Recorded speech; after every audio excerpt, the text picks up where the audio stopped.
ฮัลโหลเฮ้จมูกกอดพูดเอาไว้สิจะนี่ไอ้แค่พาเปียกสื่อตากซ้ออันนั้นก็ตากซ้อไว้นี่มีตากซ้อละซ้อบะมีตากซ้อละปุกกิขีซ้อซ้อลีดอยที่นี่ก็ตากซ้อไว้นี่เพจ transport news นี่เนาะเวลาเราด้านนั้นก็เนี่ยจะนี่ไงสิก่อนละเนาะเวลาตากซ้อคู่ตอนนี่ลิยูกลอดเวลาดีปล่อยตัวนักโทษครั้งใหญ่ 8,490 คนรัฐบาลพม่าอ้างของขวัญวันปีใหม่กองทัพรัฐฉานได้ทหารได้คืนนายทหารระดับสูงหลังถูกจับกุมเมื่อ10 ปีก่อนเอาไว้ในทักษะคู่ต่อเตวดาเลยเตวดาปลาคุยไว้ได้ปลาบ้าเกิดติดผ้าแค่เหลือของโทลุยกยาคุยชิกาแล้วประโยชน์บรรดุสีไว้ได้เลยฮิมีไว้ได้เอาไว้นี่ทอดโซอัตาฮินี่หรอเตวดาเดี๋ยวเลยอยู่ดูตะคอธนากีเตวดาดูนี่มาเกวดาสื่อคู่กันแล้วบ้าตาพ่อกุยอันนี้ละสีละปุกิลีนี่หรอดอกเวกดอสุมิยาดีเลยอยู่กลอดแต่ทางการพม่าได้ปล่อยตัวนักโทษรอบใหม่จำนวน 8,490 คนหลังเทศกาลตะจาหรือเทศกาลสงกรานต์ที่ผ่านมาแต่เวลาเลยไปยอปลากเวดากว่าบ้านทางมาโพธิผ้านี้วอเวเนี่ยแม้วอแล้วพาอารวญญาแค่ละเนี่ยข้อกระโทษลุยกยาดะคุยชิกาเพตาลอปุกิอัลลอคีนี่หรอดอกเวกดอเวดาดีด้วยมีรายงานว่ามีนักโทษการเมืองทั้งหมด36 คนได้รับการปล่อยตัวในครั้งนี้ด้วยกว่าละอับบาตากามาเลกว่างยาละอหูเรเลทีเกกอเรที่ผ่านในแค่ละนี้เตชิคือบาตาปลากุยเพตบลอยใหญ่สิก่อนนี่หรอแต่เวซึ่งในจำนวนนี้ยังพบว่ามีทหารไทยทหารในสังกัดของสภาเพื่อการกอบกู้รัฐฉานกองทัพรัฐฉาน RCSS SSA ได้รับอิสรภาพด้วยเช่นกันภายหลังถูกจับกุมในคุกเป็นเวลานาน13 ปีเตเวดอจะได้รู้ว่าปลาคุยกว่าแค่หลักการในป้าสกอดอยู่ดูอัสุตกาและประกอบไว้ได้เลย RCSS SSA อัสุคุรกาและบัตตาพ่อยีติลีเวตสิตนี่ถึงบัตตาปลาคุยหรือตัดปล่อยเงี้ยสิก็โดยทางการพม่าจะปล่อยตัวนักโทษทั่วประเทศอยู่เสมอในวันสำคัญต่างๆเช่นวันปีใหม่ที่ผ่านมาเนาะประโยชน์บรรดุนี้แต่เวลาปลากุยได้ปลาบ้าคือติดผ้านี่ตลอดสิก่อล้อดิสระนี่ทอซอลาปุกิตนากีแต่เวลาเนาะซึ่งในจำนวนนักโทษทางการเมืองที่รับการปล่อยตัวมีทั้งบาทหลวงชาวกะชิน2 คนที่ถูกทหารพม่าจับกุมไปเมื่อปีที่แล้วและถูกทหารพม่ากล่าวหาว่าเชื่อมโยงกับกลุ่มผิดกฎหมาย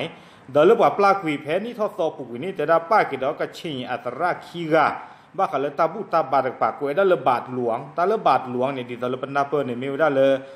โรมันคาทอลิกอัตราคีกาเนาะแต่เวลาบาตาปลากวิอ๋อตบลอแพ้นี่ทอสอบปุกวิสิก็ตากมาเลยไปย่อเหี้ยนี้เนาะตากมาเลยอับบาตากมาเนี่ยมีได้แต่เวลาอะไรจอยเราตัดดอกกระเลยอากมาตัดสู้ตัดสอนนี่หรอแต่เวเนาะนี่วิบล้อนี้รวมทั้งยังมีพระนักเคลื่อนไหวจากรัฐอารากันได้รับการปล่อยตัวในครั้งนี้ด้วยแต่ว่าซอคาเลโอเลอารากันอากอเซมเนาะบาตาปลากุยเลตาตบลอยใหญ่สิโกแต่ว่าบ้ามันดูโคเลแต่ว่าซอคาอินี่มีซอคาเลปกติจะเลยอยู่แต่นักเคลื่อนไหวความยอมมีกว่าเลย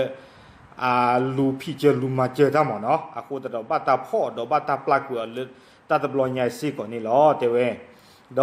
ด้านประธานาธิบดีวินมินกล่าวว่าการนิรโทษกรรมครั้งนี้เนื่องในโอกาสวาระปีใหม่ของพม่าและเพื่อเห็นแก่มันหลักมนุษยธรรมอย่างไรก็โอเคผ่าชว่าเจ็ดติเพนี่เนาะไปยอก็โคอูวินมินนี่แต่ว่าได้เลยตาปลากัวตะบลอยนี้แต่ว่าได้ไม่เลยนี่สอนลาสอตาปลากัวหรอดอร์คาร์ดจีตัวดามิตาความเมนนิลุสะเอาไว้คอมยอปัวฮอกคู่ผูกกันเดอสูอาโคตดอตาสูสาอุดอปลากุยไว้ด้านนี้ล้อแต่เวดิเลกแต่ว่าได้นายโบจีจากองค์กร AAPP ที่ทำงานช่วยเหลือนักโทษทางการเมืองของพม่าระบุว่าเขายินดีที่ทางพม่าปล่อยตัวนักโทษทางการเมืองแต่เวเนาะเวด้าไม่เลโบจีลามาตากระโกร AAPP นี้แต่ว่าเอาไว้ด้านนักเกษตรคือวิดาสิก็เลิกก็บรรดุปลาคุยกับบ้าคือจิตพาตบลอนยาอีแต่เวบ้าสัตนักกิโดแต่ว่าเอาไว้ดอกคือกันยาสิก็วิดาเลยองซานซูจีเลิกปลาคุยกับเลยหูเรบ้ากันเลยทีรีก็เรเลยบ้าตาพ่อบ้ากันเลยทีรีก็เรตากมาติดผ้านี่หมอซื้อกับปลาคุยกับติดผ้านี่เคลเลยทีแต่ว่าบ้ามันคูตาเลย ปวาละหูเกลที่เกก็เกนี่ตบาตาปลากูบันโอดอดูดีดอตนนนี่ถือได้เล็กข้าใครนี่บาตาโคทีบาตาสมิสมุอัตตากมุตากมาตวีดิบานนี่หรอกวยกระโดดสุมิญญาดีก่อนหน้านี้เมื่อเดือนมกราที่ผ่านมาทางคณะกรรมการสิทธิมนุษยชนของพม่าได้แนะนำให้รัฐบาลปล่อยตัวนักโทษที่ทำผิดเล็กน้อยในคดียาเสพติดแต่เวดอ NGO และอเมริกันด้วย NGO เนี่ยว่าแต่ละที่ก็จะบีบัดบีนี่ปัดด้วยเนี่ยโอ้ดอ NGO อยู่นักเกเนี่ยโอ้ดอปัดด้วย NGO สิก่อนเนาะก็ว่าได้เลยอยู่ก็ว่าได้เลยคณะกรรมการสิทธิมนุษยชนแห่งชาติเนาะแต่ว่าได้ไปยอปัดด้วย NGO เนี่ยแต่ว่าปัดด้วยนี่แต่ว่าได้เลยมีซีนี่แต่ได้หมอก็ปลาคุยไปแล้วอัตตากรรมแล้วจะดูบาสิทธิภาพดีต่อเด็กก็ซี่เอาหมู่แล้วจะดูแต่ทอบาสิทธิภาพคอมย้อนเด็กก็อปีตะก้ามีไม่ว่าเขาเด็กก็ออกซีดเพลือก็อันยาพอตะจัวกว่าละตากรรมจะดูบาสิทธิภาพเนี่ยจะได้หมอสึกปลาคุยเนี่ยแต่ว่าได้ดอเลยก็ปัดดูสนักกีแต่ได้ให้ดอเตเวด้าเนาะเตเวด้าเลยปลาคุยเวด้าสปากเตอเตเวด้าเนาะเปิดเผยว่าผู้ที่ได้รับการปล่อยตัวครั้งนี้จำนวน 6,362 คนเกี่ยวกับคดียาเสพติดเตเวด้าแพ้อปุกวินี่แต่ได้บาตาปลาสึกว่าได้เคลนี่เตเวด้าคือกระโทเสกยาคือชีดอกขี้กาเคลแค่จอนี่ดีสอเดอเอาไว้ปัดดู NGO เคยเวด้าสู่ล้อเตเวด้ากว่าที่ผ่านไม่กว่าเลยอัตากรรมบ้าขาเดอกระซี่กระซอตเจียตมวยที่ผ่านอัตากรรมเคลแค่จอนี่ล้อเนาะดอกเวกดอกสุมิญญาดีเตเวด้าเลยสาทอเลย NLD แฮเกเท่าปัดดูนี่บาตาปลาคุยได้ประมาณตากรรมเคลนี่ลุยบลอลีเตเวด้าเนาะลุยบลอลีดอกเคลนี่ปลาปลาคุยได้นี่อากาตะกะลาคุยกะยานุยชีดอนุยกาเนาะกว่าละอบาตากะมาละบะคาละทีกีก็เรนี่บาตาปลากัวเคลนี่ขี้กะยาเตชีดอเยกาดอกว่าบาตากะมาละอเกตะเมปว่าก็บิโยผู้บาละอเมปว่าละเฮลก็เคลกว่าก็ละวาไม่เรอยู่ไม่เรละที่ก็อากาติภาพว่าบาตากะมานี่บาตาปลากัวตะบลอยใหญ่ตะกะยาขี้ซีดอลุยกาสิก่อนนี่ลอเตเวดาดอเตกดอดาเลไม่เลไทยเนี่ยความยอมเลยอยู่ด้วยตากซ้อนนี่กวยได้ดีด้านสื่อไทยอย่ารายงานว่าการนิรโทษกรรมครั้งนี้มีเจ้าหน้าที่ทหารระดับสูงในสังกัด RCSS SSA คือเจ้าขุนจอและลูกน้องได้รับการปล่อยตัวเช่นกันแต่ว่าได้เลไทยเนาะไทยเลยอยู่ด้วยกับป่าเนี่ยตากซ้อป่าพาสิโกแต่ว่าได้เลยกว่าปลาคุยกว่าบ้านตากมาตะบลอยใหญ่นี้อาฟิคุพาดุรกาและอามีเลยเจ้าขุนจอดอเปลเคลเตอร์ซีดกาเลบาตาพ่อเลนี่โยนี่คีโทเยกยาลุยชีคุยเยชีคุยคือชีคือซิเตอร์เนาะแค่เลยนี่นึกแล้วซิเตอร์นี่ก็ขาลีเนาะบาตาพ่อแต่สิคินี่แบบซิเตอร์นี่ลีนี่แต่ได้บาตาปลากุยสิก็เลตาตบลอยใหญ่สิก่อนนี่หรอแต่เวดาแต่ว่าตากิลบาตาพ่อเสกต่อคันนี้แต่ว่าเพนิคันนี้แต่ว่าเจ้าคุณจอดาเปลติดผ้านี้เอาว่าได้เลว่าได้เลกระชิงก็เสละอบูลอซาดอละจอยลอซาดออยู่ด้วยก็เสมันเนาะแต่ว่าเลบาตะเกลอซาดอไปอยู่สื่อเพนิอากาศตะกะทูแต่ว่าเนาะ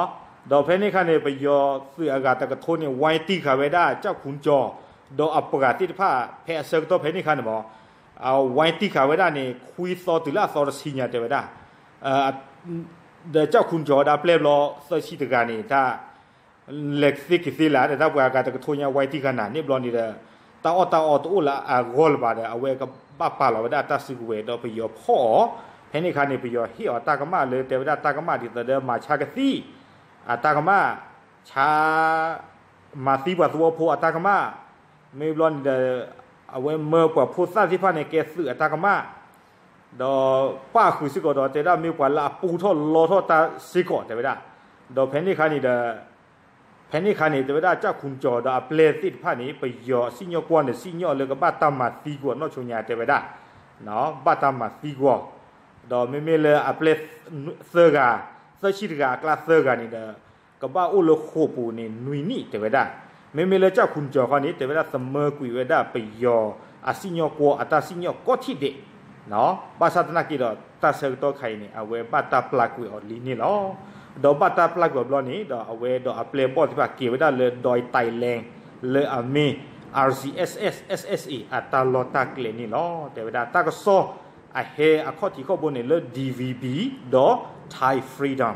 Thai freedom นะเขามีอยู่ดูอัตากสอเนาะ